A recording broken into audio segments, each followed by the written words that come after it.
ang mga pangunahing balita sa loob at labas ng bansa. Tinagid at kinalap ng Agila News Team. Agila Balita.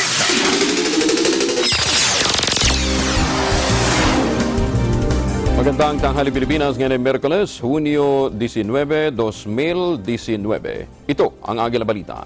Sabayin din tayo napapakinggan sa Radyo Agila DCEC 1062 sa Mega Manila at sa ating mga Radyo Agila Provincial Relay Station sa mga lungsod ng Dagupan, Lucena, Cebu at Davao. Ako po si Angelo Palmones. Sa ulo ng mga balita, pagbibigay babala tuwing may paparating na bagyo, pinaigting ng pamahalaan. 10 mangingisda, dinukot naman ang mga bandidong Abu Sayyaf sa Malaysia. Accreditation ng WellMed Dialysis Center, binawi na ng PhilHealth. 700 pasahero ang pinababa at napilitang maglakad sa Riles matapos magkaberyan tren ng MRT-3 sa pagitan ng Buendia at Guadalupe. At sa balitang pulis, dating alkalde ng Cebu, pinatay habang nasa loob ng ospital.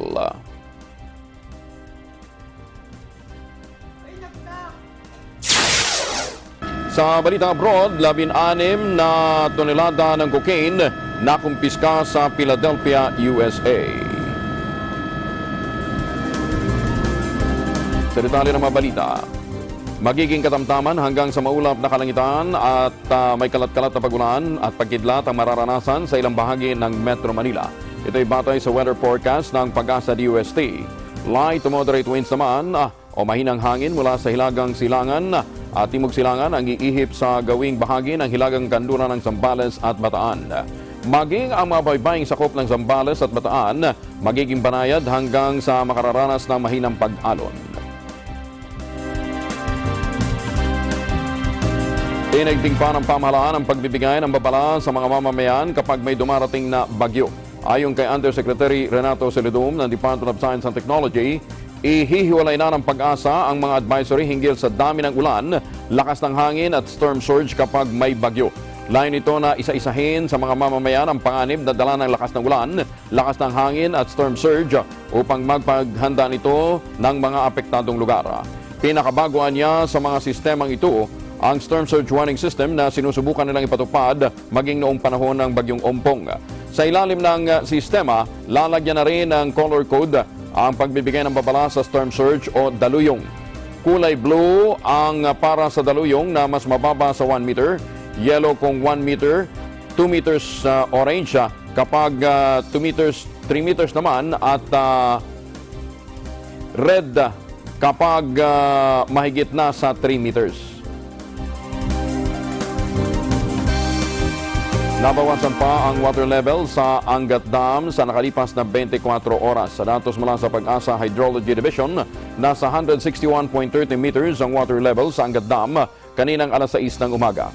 Mas mababa kumpara sa 161.78 meters na water level kahapon, June 18. Ang Labesa Dam naman ay nasa 68.50 meters. Ang water level hindi nagbago sa nakalipas na 24 oras. Ang Ipo Dam nasa 100.60 meters. Nabawasan mula sa 100.75 meters kahapon. Nabawasan din ang water level sa Muklao, Binga, San Roque, Pantabangan, Magat at Caliraya Dams. Maghapon naman ang magiging pag-iral ng yellow at red alert sa Luzon Grid ngayong araw, June 19. Ito'y dahil sa manipis pa rin ang reserba ng kuryente sa Luzon. Ayon sa National Grid Corporation of the Philippines, ang pag-iral ng yellow alert ay nagsimula kanina pang alas 8 ng umaga hanggang alas 9 ng umaga at alas 4 ng hapon hanggang alas 10 ng gabi. Habang 7 oras naman ang pag-iral ng red alert mula alas 9 ng umaga hanggang alas 4 ng hapon. Ang available capacity ng kuryente sa Luzon, 10,962 megawatts, samantalang ang peak demand umaabot ng 11,134 megawatts.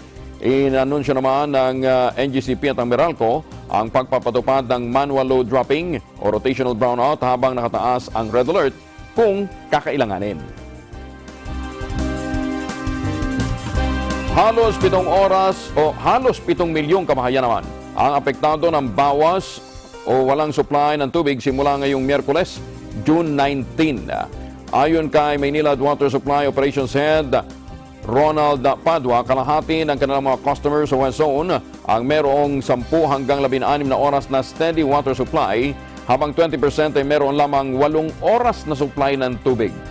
Bago ngayong araw, nagpatupad ng Maynilad ng rotating services interruption sa pagitan ng alas 10 ng gabi at alas 5 ng umaga para tugunan ang kumukonting supply ng tubig bunsod ng pagbaba ng antas ng Angat Dam. Pipilitin naman ng Maynilad na OPIC lamang ang reduction, pero baka maramdaman pa rin ang mahina o walang tubig kapag off-peak hours. Habang hakbang ito ng Maynilad matapos bawasan ng National Water Resources Board ang alokasyon ng tubig sa Metropolitan Waterworks and Sewerage System o MWSS. Apektado ang milyon-milyong customers ng Maynilad at Manila Water sa pagbabawas ng National Water Resources Board ng hanggang 13% ng dami ng tubig na inilalaan ito sa Metropolitan Waterworks and Sewerage System o MWSS. Ayon kay NWRB Executive Director Sibilio David Jr., mula 46 cubic meters per second, 40 cubic meters per second na lamang ang supply nila sa MWSS simula Miyerkules, June 19.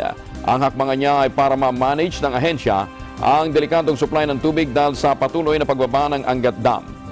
Lalong nabawasan ang lokasyon ng tubig ng MWRB sa MWSS kapag bumagsak pa ng 160-meter critical level ang Angat Dam.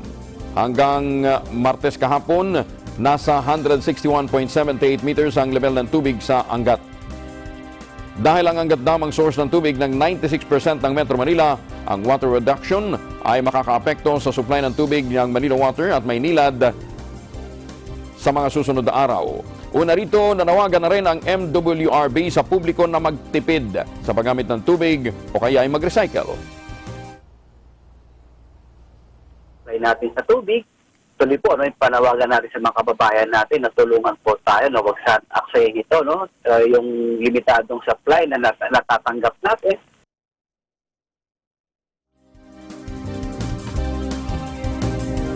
Mga residente ng Barangay South Triangle, Quezon City, matyagang inabangan naman ang rasyon ng tubig sa kanilang lugar kasunod ng nangyaring water interruption. Mga estudyanteng pang-umaga ang pasok sa eskwela, apektado din ang tulog dahil sa pag-aabang sa tubig. Detalye mo na kay Eagle News reporter Erlo Bringas.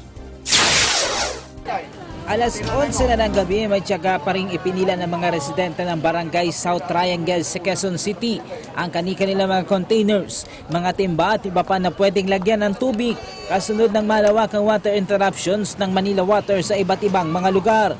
Gabi na kasi inanunsyo ng Manila Water nangyaring water interruptions na kung saan nakasama ang kanilang lugar. Mahalaga po kasi bawat galaw po imposibleng hindi ka humawak ng tubig. Pag nadumihan ka, hawakan ng tubig. Pag naramdaman malagkit ka, hawakan ng tubig. Maghugas ng plato, lalo na po sa mga bata kasi naglalaro po sila sa labas, dumihin po. Tsaka yung mga papasok po bukas sa school. Halos hindi na nakatulog ang marami sa nagabaang sa rasyon ng tubig sa lugar. Maging ang mga kabataan na ito, matyagang inantabayanan ang rasyon ng tubig. Ilan sa kanila ay maaga pa ang pasok sa eskwela kinabukasan. Ngayon ay bandang alas 12:35 na ng madaling araw, pero inyong nakikita ay kakadating lang ng rasyon ng tubig dito sa kanilang lugar at karamihan pa sa kanila ay mga estudyante na papasok ng umaga. Sa halip na nakakapagpahinga na, ito, isa pa sila sa nag-aabang para nga marasyonan ng tubig. Sabihin na lang namin sa teacher namin, nagigib kami ngayon kasi nga po wala kaming tubig pandigo bukas. Hindi ko po alam kung kaya ka po pong magising. Opo, syempre po wala po kaming panligo bukas, hindi po kami makakapasok pag wala pong tubig. Agad namang nag-ikot ang fire truck ng barangay para magserbisyo sa lahat ng residente na apektado ng water interruption. Nagbabalik-balik na lamang ito dahil limitado lamang ang kaya nitong maserbisyohan.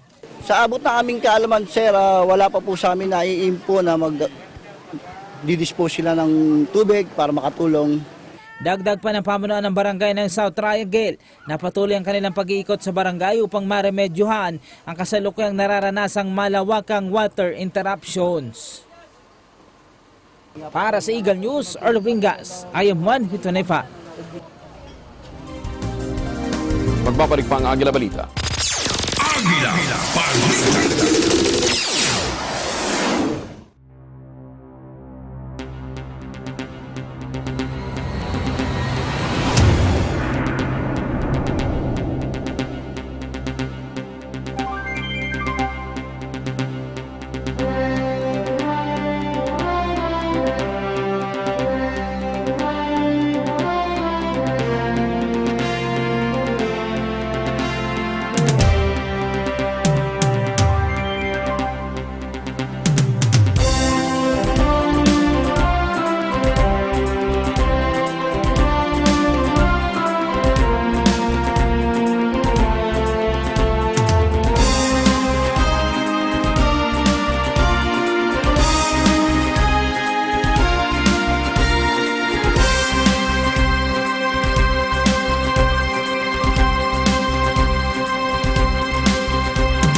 Philippines, Manila or Quezon City is a popular destination. But oftentimes the hustle and bustle of the city can be more stressful on your vacation. So when you feel the need to reconnect to nature or relax again, there's a beautiful oasis just outside of the city called the Garden at Ciudad de Victoria.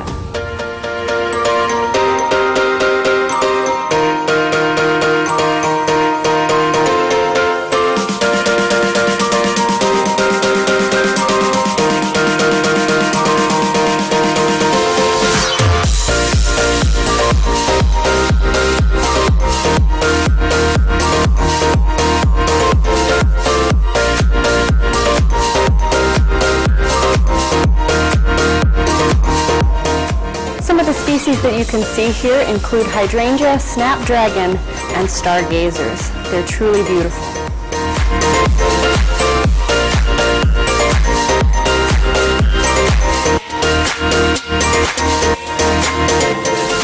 The gardens at Ciudad de Victoria are so peaceful, tranquil, and beautiful that it's become a haven for young couples and a very popular venue for engagement photos.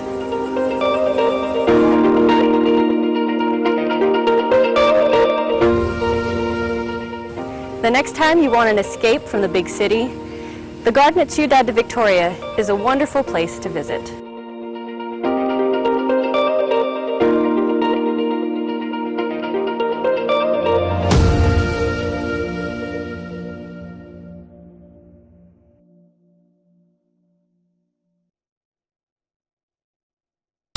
Agila, Balita. Patuloy tayo sa mga balita. Tumaas din ang presyo ng manok sa mga pamilihan. Liwanagin natin kung ba't nagkakaroon ho ng pagtaas ng presyo ng karne ng manok sa merkado. Gayong sa farm gate, mababa pa rin naman. Ang chairman ng Samahan ng Industriya at Agrikultura, makakasama natin si Chairman Rosendo So. Chairman So, magandang tanghali po sa inyo. Magandang tanghali, Angelo. Bakit mataas ang presyo ng manok sa pamilihan? Ang world market medyo tumaas, no? And, Mataas talagang demand. Yeah. Siguro maraming baboy na kinal, Oo. di ba, sa China. Dahil nga sa African swine fever. Yes, Okay. oo. Hindi lang China, 18 countries yun. Pero ang Naapektado yan. China, almost kasi ang ng port sa China, almost 40% ng buong mundo yung Nanggagaling production sa China? nandoon Oo. At yun ang apektado ngayon ng African swine fever. Yes, Wow. Kaya yung demand ng chicken din lumaki rin doon sa area. Kaya tumaas din ang presyo. Okay. So kung tumaas ang presyo sa atin dito, dapat ang farm gate price mataas din. Yeah, ang farm gate from 90 to 100 last week. Oo. Ngayon nasa 110. 110 na ngayon. Oo. Bakit 180 ang kilo ng Dapat ang retail nasa 160. 160 lang? Yeah. Ba't may konting diferensya? Hindi konti. 20 pesos yung diferensya eh. Yeah. Siguro sa supermarket may nakikita pa tayong nasa 160, 165. Okay. Pero sa area ng palengke, mas mahal. Pag chicken kasi mas mahal sa palengke compare sa supermarket. Supermarket? Yeah. Bakit? Yung sa baboy, baliktad. Oo. Baliktad. Yung sa baboy, mas mababa sa palengke kaysa sa supermarket. Okay. Chicken muna tayo. Hindi ba natin kayang tugunan yung supply? Sa atin? So far, nasa cold storage as of May 27. Nasa total local tsaka imported, nasa 39 million So meron? kilos. May sapat na supply tayo? Masapat, oo. Okay. Last, same month last year, nasa 19 lang tayo eh. So higher pa tayo ng 20 million. Ngayon? Ngayon, oo. Kaya nga, bakit mataas pa rin kung may sapat na supply? Medyo lumiliit yung, ngayon yung mas mahaba yung pag-alaga. Yung nag-ship sila from corn to wheat. Sosyal Ang wheat, ginagamit lang natin to arena, di ba? Feed wheat. Feed wheat. Imported din yun. Imported din yun. Bakit? Wala ba tayo? Akala ko meron surplus tayo ng production ng corn. Hindi. Hindi tayo surplus eh. Medyo bumaba ang corn production natin this year. Okay. At mahal din ang corn sa buong mundo. Mahal din. Kaya I think may request yata na zero tariff na ipapasok na 300,000 metric tons. Okay. Kaya nag-ship muna tayo sa wheat. Wheat, Ang problema kanyo sa wheat, mas mahal at saka mas mabagal. Kasi yun ang experience nila eh, yung wheat eh, mas sa manok mas mabagal. So kung mas mabagal lumaki, yung Number of days desired na size, mas mahaba yung period ng pag-aalaga mo. Yes, So mas mahal ang pagkain. Tapos maliit pa yung mapoproduce mo. Wala namang kinalaman yung tag-init dito? Meron. Dahil Ang chicken kasi nasa tunnel bed eh. Nasa tunnel bed na. Okay. So, marami isa nandun na sa ganung klaseng pag-alaga. So, hindi masyadong ganun ka-apektado. Okay. Hindi naman maapektuhan ang itlog, ha? Itlog, hindi naman. Hindi pa naman. Oo. Okay. Sabi niya natin, ang likot ngayon ng market, Dahil, number one, nagmahal ang feeds. Pag nagmamahal ang feeds, syempre, magmamahal yung manok, Yeah. Mag-import tayo. Hindi rin option kasi mas mahal din. Mahal sa labas eh. Saan tayo pupunta? Importante sa local production pa rin tayo. Okay. Kaya ang importante yung price is hindi masyadong mag-fluctuate ng malaki. And I think yung local production pa rin ang mag-aasa tayo sa international talaga mahirap eh. Baka kung wala silang mabigay dito dahil sa other country mataas ang bilin, di wala rin tayong problema tayo. So dapat yung local Industry production natin pa rin ang suportahan natin. May subsidy ba kayong tinatanggap so far? Wala. mukhang yung pagkain lang yata may subsidy, ano? Pero yung livestock, wala. Wala. Livestock and ang chicken, wala. So, pero ngayon, hindi natin problema yung sisiw para palakihin. Wala naman. Wala tayong problema sa hatchery. Yeah. Okay. Yun nga lang, ang sinasabi natin, mahal yung pagkain dahil kulang ang corn, nag-ship tayo sa wheat. Yeah. So far, yun lang ang nakikita nyo problema. Yun ang nakikita natin problema. At yun yung nagtitrigger ngayon ng pagtaas ng presyo. Yes. Mga gaano katagal ito, Chairman So? Depende. Kasi yung magtatagulan supply ng ng corn. Dapat mag-ano ulit sila sa corn. Pero hindi ba advantageous ito ngayon kung mataas ang karne ng manok pagkatapos malaki din ang demand sa global market, ang baboy naman, ang sektor naman ng baboyan ang makikinabang? O marami pa rin stock? Baboy din kasi ang world market mataas din eh. Mahal na rin. Mahal na ang world market eh. Kaya ang inaano natin is dapat yung production sa local talaga ang kasi sa baboy almost 96% na tayo dito sa local eh. Ang chicken din maganon din tayo. So ang importante protektahan talaga ang local na yung fluctuate ng pababa. Huwag masyadong bigla-bigla para at least normal yung pag-alaga. Kasi kung once na maghinto yung marami rin kasi huminto eh. Ang dami huminto kasi nga tambak tayo ng imported months ago. Kaya maraming hindi nag-alaga ng baboy, lalong-lalo sa backyard, kasi lugi. Lugi, So ito na yun. Ngayon natin nararamdaman. Sa chicken, ganun din, di ba? Maraming huminto dahil imagine ang imported last year, same, kunyari, May 27 last year, ang nasa cold storage is nasa 27 million kilos. Nung last year, nasa 10 million kilos lang. So times 2. More than double. Times 2. So yung mga nag-aalaga, yung iba, nung bumagsak ang presyo, huminto din sila. Siyempre, nalugi. Okay. So ano ngayon, ang sabi nga natin, may ganon ba kabilis tayo makabounce back para matugunan yung supply? Yung bang mga nagsitigil, ganon ba kabilis na makakabalik? Ang chicken, mas mabilis compare sa baboy. Okay.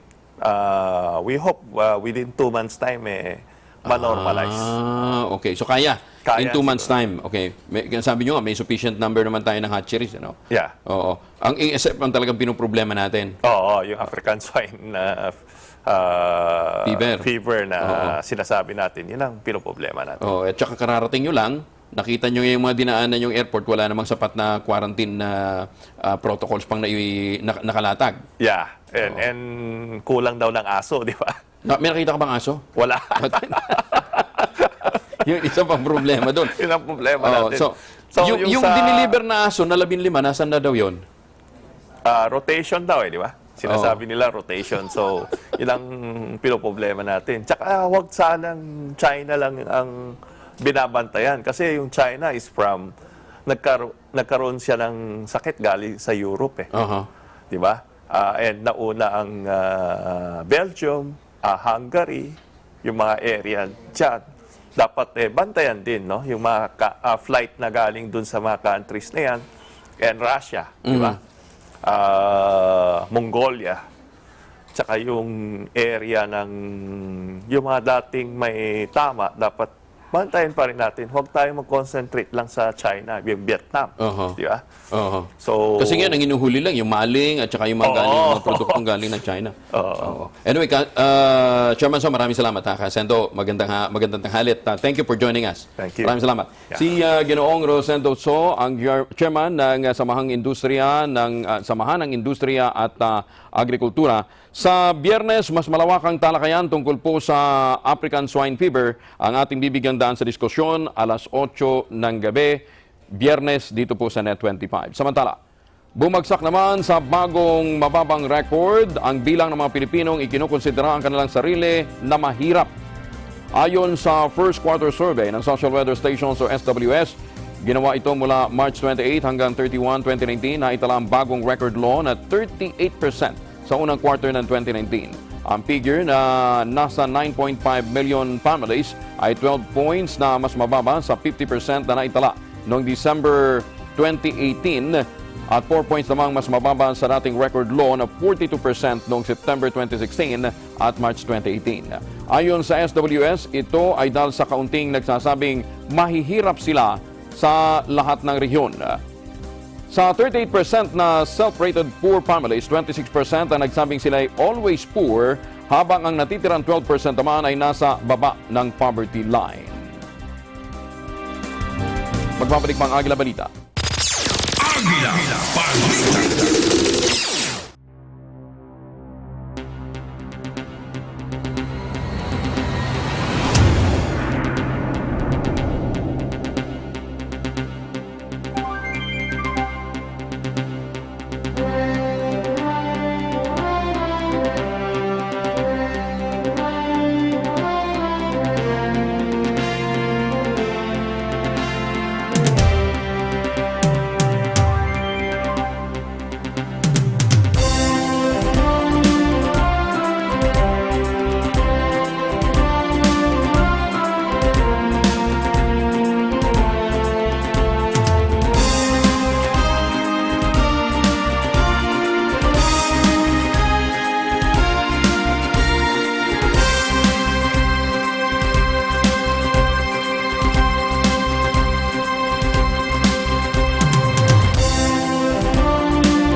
Balik tayo sa mga balita. May napili na ang Pangulong Rodrigo Duterte na kapalit ni National Food Administration Head Jason Aquino.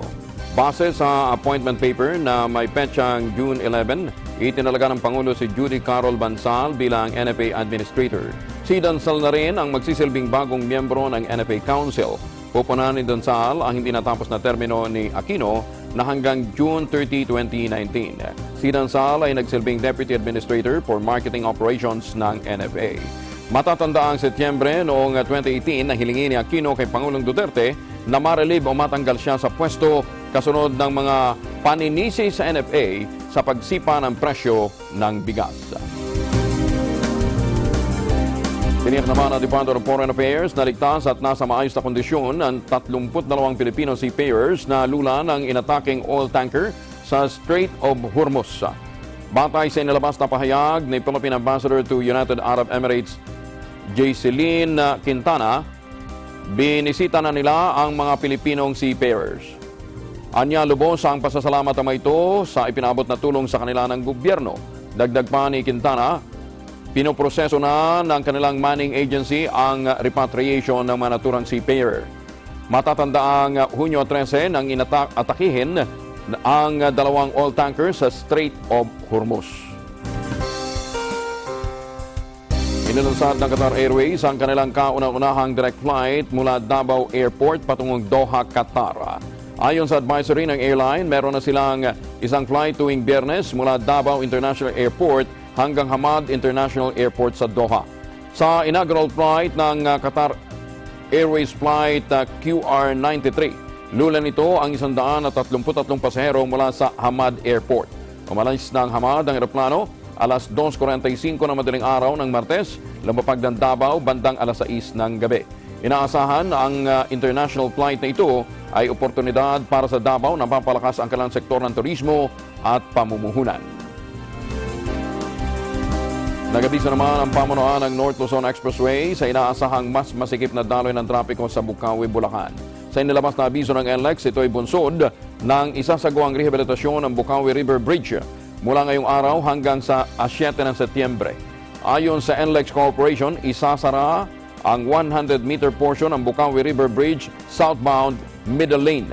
Samantala, tiniyak naman ng NLEX na magpapatubad sila ng counterflow scheme kung kinakailangan. Isang tren ng Metro Rail Transit Line 3 o MRT3 ang nagkaaberya kaninang umaga. Naganap ang aberya pasado alas 8 ng umaga habang bumibiyahe ang tren sa northbound lane. Dahil sa aberya, pinababa ang nasa 700 pasahero. Napilitang maglakad sa riles sa pagitan ng Senator Hilpuyat Avenue at Guadalupe Station sa Makati City. Pagdating sa Guadalupe Station, pinasakay ang mga pasahero sa isa pang tren. Ayon sa MRT3, umabot ng 700 ang pasaherong naapektuhan ng naturang aberya. Electrical failure ang dahilan ng aberya na maaaring bunga umano ng kalumaan ng electrical subcomponents ng tren. Binawi na ng PhilHealth ang akreditasyon ng WellMed Dialysis Center matapos itong masangkot sa maanumalyang ghost dialysis scam. Ayon sa PhilHealth, ang accreditation ay isang pribilehiyong ibinibigay sa mga nararapat na institusyon upang maging bahagi ito ng National Health Insurance Program. Paliwanag pa ng PhilHealth, maaari nilang bawiin ang accreditation ng anumang institusyon sa oras na mapatunayang hindi maayos ang kapasidad at integridad ng isang health center o clinic. Una rito, ipinabatid rin ng PhilHealth at ng NBI na mahaba pa ang itatakbo ng proseso sa investigasyon kaugnay ng ghost dialysis patient scam. Umakyat na sa 136 ang kaso ng HIV/AIDS sa Bulacan ngayong taon. Batay sa tala ng Department of Health Epidemiology Bureau, ito ang pinakamataas na kaso ng HIV/AIDS sa buong Central Luzon. Karamihan naman sa mga nagpositibo ay may edad 15 pataas. Ayon sa local health officials ng Bulacan, tumaas ang kaso ng AIDS dahil sa mas marami ang mga nagpapasuri ng sarili sa HIV testing facilities kumpara sa nakalipas na taon. Ang apple cider vinegar ay isa sa pinakapopular na uri ng suka sa buong mundo dahil may tuturing itong home remedy sa iba't ibang uri ng sakit. Ayon naman sa pag-aaral ng apple cider vinegar ay may mataas na acetic acid na tumutulong upang panatilihing mababa ang blood sugar, kaya naman mabisa itong pang-iwas sa panganib ng diabetes. Ito rin ay mabisang pangontra sa iba't ibang uri ng harmful bacteria dahil kaya nitong puksain ang iba't ibang uri ng punggos na maaaring makuha sa maruruming paligid. Magbabalik pang Agila Balita. Agila Balita.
Pangulong Duterte dadalo sa 34th ASEAN Summit sa Thailand. Detalye mula kay Eagle News reporter Jet Ilario. Dadalo si Pangulong Rodrigo Duterte sa 34th ASEAN Summit sa Thailand. Isasagawa ang ASEAN Summit simula June 22 hanggang June 24 na dadaluhan ng mga ASEAN leader, kabilang na ang Pangulo ng ating bansa. Ito na ang ikatlong pagbisita ni Pangulong Duterte sa Thailand mula nang ito ay maupo sa pwesto. Bukod sa plenary discussion, inaasahan ding magkakaroon ng ilang bilateral meeting ang Pangulo sa ilang Southeast Asian leader. Ang tema ng summit ngayong taon ay to be more effective in responding the changing global and regional architecture. Kasama ng Pangulong Rodrigo Duterte sina Foreign Affairs Secretary Teodoro Locsin Jr., Trade Secretary Ramon Lopez, Social Welfare Secretary Rolando Bautista, Finance Secretary Carlos Dominguez III, Transportation Secretary Art Tugade, Tourism Secretary Bernadette Romulo Puyat, at Agriculture Secretary Emmanuel Manipiñol. Jet Hilario, Eagle News, IM1 with 25. 10 mangingisda ang iniulat na dinukot ng hinihinalang mga miyembro ng bandidong Abu Sayyaf Group sa isang isla sa Borneo at dinala ang mga biktima sa Pilipinas. Ayon sa mga otoridad, dinukot ang mga armadong bandido ang mga biktima habang naglalayag mga ito sa Eastern Sabah sa Malaysia. Nabatid na nakatakas naman ang 6 na mangingisda. Wala pang ibang detalye tungkol sa nationality ng mga dinukot na mangingisda. Kinumpirma naman ni Sabah Police Chief Omar Mama sa Armed Forces of the Philippines ang pagkidnap sa mga mangingisda. Nakasaad sa report na notorious ang kidnapping sa mga dayuhan sa Mindanao na kagagawa ng iba't ibang armadong grupo. Ang mga suspect na humihingi ng malaking ransom at namumugot ng kanilang mga bihag ay kaalyado ng Islamic State o IS Group.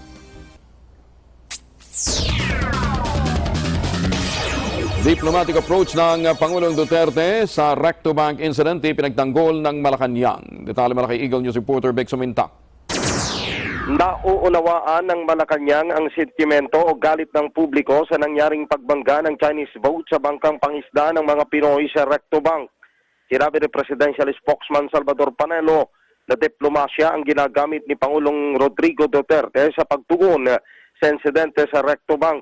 Ayon kay Panelo, tama si Pangulong Duterte na kailangan munang matanggap ang resulta ng investigasyon ng Pilipinas sa China sa Recto Bank incident bago gumawa ng kukulang hakbang.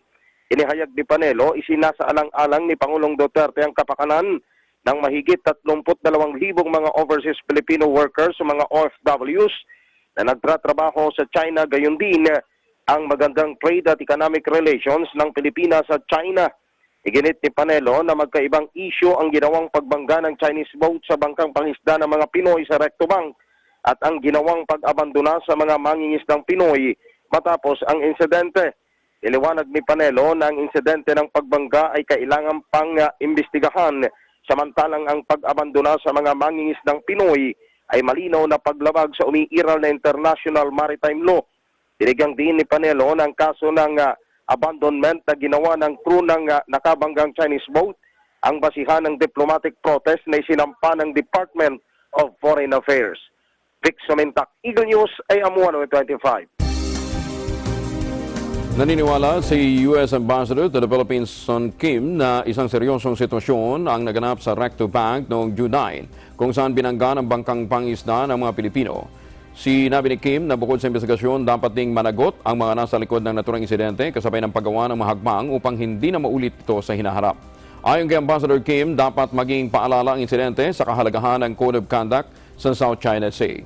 Sinabi pa ng U.S. Ambassador na responsibilidad ng mga mangingisda na iligtas ang kanilang kapwa sa oras ng kagibitan. Pinasalamatan naman ni Kim ang mga Vietnamese na nagligtas sa 22 mangingisdang Pinoy. Naniniwala si Ambassador Kim na epektibong matutugunan ng Armed Forces of the Philippines at ang Philippine Coast Guard ang mga kahilintulad na sitwasyon sa tulong ng US. Sinopla ng Malacanang ang hirit ni Senador Panfilo Lacson na gamitin ang Mutual Defense Treaty ng Pilipinas at Amerika para sa paglaban sa China. Ito ay matapos na banggain ng Chinese fishing vessel ang bangka ng mga Pilipinong mangingisda sa Recto Bank. Ayon kay Cabinet Secretary Carlo Nograles, nakasaad kasi sa MDT na kailangang magkaroon muna ng armed aggression laban sa Pilipinas bago ito maipatupad. Wala naman anyang nangyaring armed aggression sa naturang insidente at parehong sibilyan ang sangkot sa dalawang bangkang pangisda. Una rito sinabi ni Lacson na nakakadurog ng puso na basta na lamang sumuko ang Pangulong Duterte sa China at hindi muna ginamit ang iba pang mga paraan gaya ng Mutual Defense Treaty para labanan ang China. Presidential spokesperson Salvador Panelo inaakusahang Defense Council ng China. Detalye mula kay Eagle News reporter Mean Corbera. Inakusahan ni Senador Ping Lacson si Presidential Spokesman Salvador Panelo na umaaktong Defense Council ng China. Sarap ito ang mga ginagawang pagdepensa ni Panelo sa China matapos ang insidente ng banggaan ng mga mangisdang Pinoy at China sa Recto Bank. Dismayado si Lacson sa aniyang pag-aabogado ni Panelo sa mga crew ng Chinese vessel, gayong ang mga mangisdang Pinoy ang mga biktima.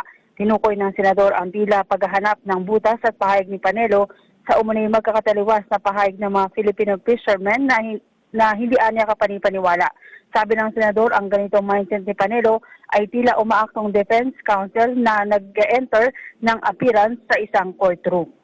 Para sa Eagle News, Mean Corbera, AM 125. Halos 200 miyembro naman ng Philippine Army ang sasailalim sa counter-terrorism training ng Israeli Defense Forces o IDF. Ayon kay Lieutenant Colonel Ramon Sagala, tagapagsalita ng Philippine Army, ang pagsasanay ay pangungunahan ng 10 miyembro ng IDF.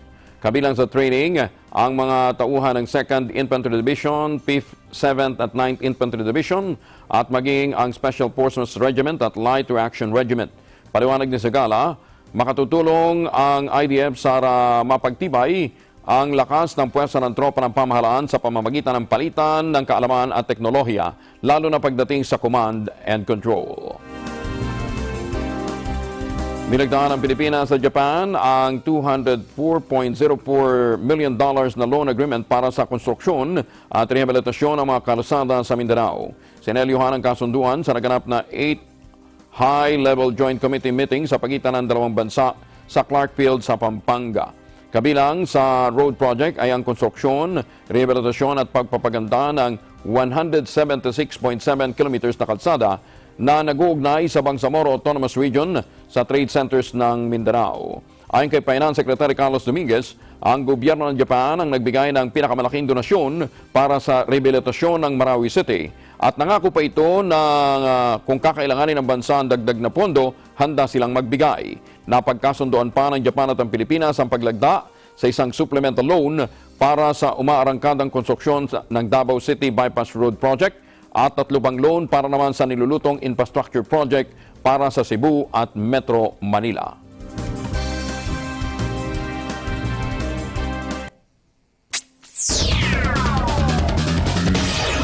Pangulong Duterte, hinikayat na sertipikahan bilang urgent ang panukalang batas na magre-regulate sa mga investment. Detalye mula kay Eagle News reporter Madeline Villar Moratilio. Kinalampag ni ang Tropical Party List Representative Alfredo Garbin, si Pangulong Duterte na sertipikahang urgent ang mga panukalang batas na may kaugnayan sa pag-regulate sa mga investment schemes at mapatawan ng mga bigat na parusa ang mga sangkot sa scam. Ayon kay Garbin, kung masesertipikahang urgent pagpasok ng 18 Congress, aga nilang matatrabaho ang mga nasabing panukala. Hinikayat din ni Garbin, sina Finance Secretary Carlos Dominguez at Securities and Exchange Commission na rekomenda kay Pangulong Duterte ang pagsertipika bilang urgent sa mga nasabing panukala.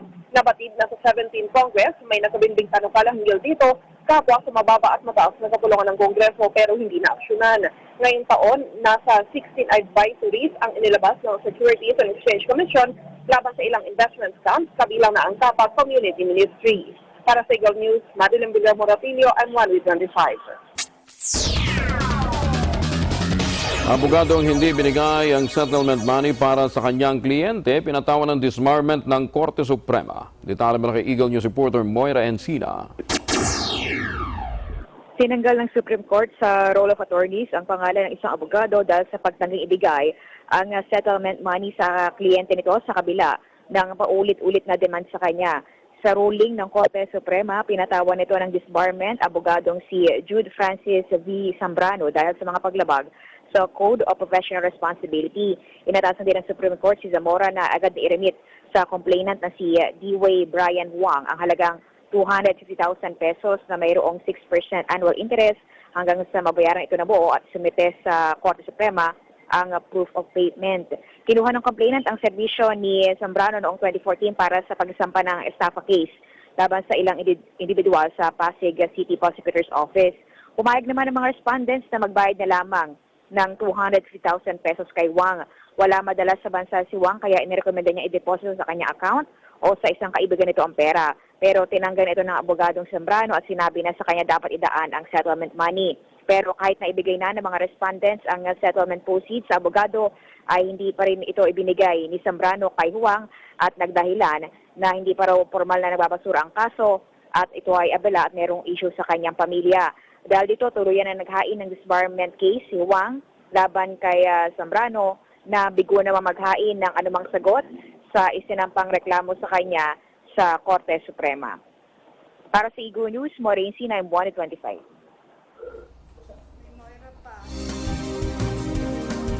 Tiniyak ni Customs Commissioner Ray Leonardo Guerrero na meron pang mga tauhan ng BOC na matatanggal o kaya malilipat sa iba't ibang tanggapan upang tuluyang malinis ang kanilang hanay.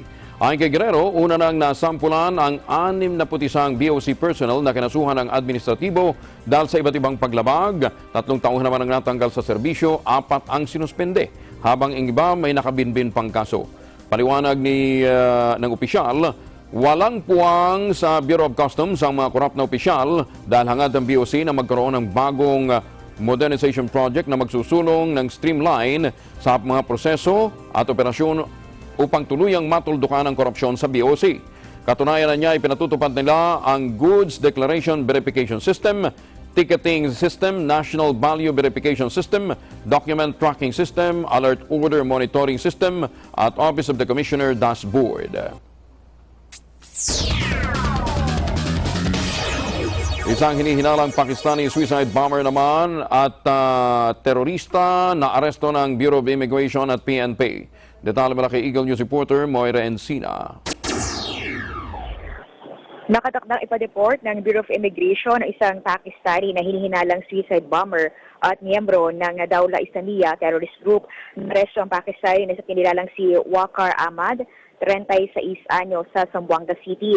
Ayon sa BI, kasalukuyang nasa kustodiyan ng pulisya si Ahmad na isa sa ilalim sa deportation proceedings dahil sa hinihinalang koneksyon sa terror group at dahil sa pagtatrabaho sa bansa ng walang permit. Batay sa records ng BI, dumating sa bansa si Ahmad noong April 19 ngayong taon. Nagsawa ng intensive surveillance sa PNP sa appliance store ng tiyuhin ng nasabing Pakistani sa Zamboanga kung saan nagtatrabaho ito bilang storekeeper at collector. Ayon pa sa Intel report, nakatakdasan na makipagkita si Ahmad sa isang mataas na opisyal ng Abu Sayyaf para planuhin ang serye ng suicide bombing sa Basilan. Para sa Eagle News, Maureen C9 125.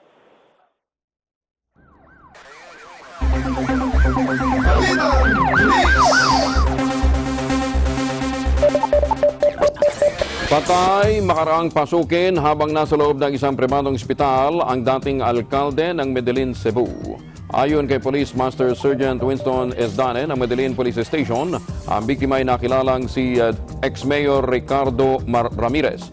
Si Ramirez ay dating alkalde ng bayan ng Medellin. Natagpuan si Ramirez na may tama ng bala sa loob ng CR ng kanyang hospital room kaninang umaga. Pumasok umano sa ospital ang mga armadong lalaki. Pinagkukuha ang cellphone at pinadapa ang mga staff dumiretso sa kwarto ni Ramirez at saka ito pinagbabaril. Si Ramirez ay naaresto noong July 2017 dahil sa illegal possession of firearms. Nasa ilalim siya ng hospital arrest dahil sa pananakip ng dibdib. Mga pangyayari sa labas ng bansa. Balitang Abroad. Nakakumpiska ng 16 na toneladang cocaine ang mga otoridad sa Philadelphia Port.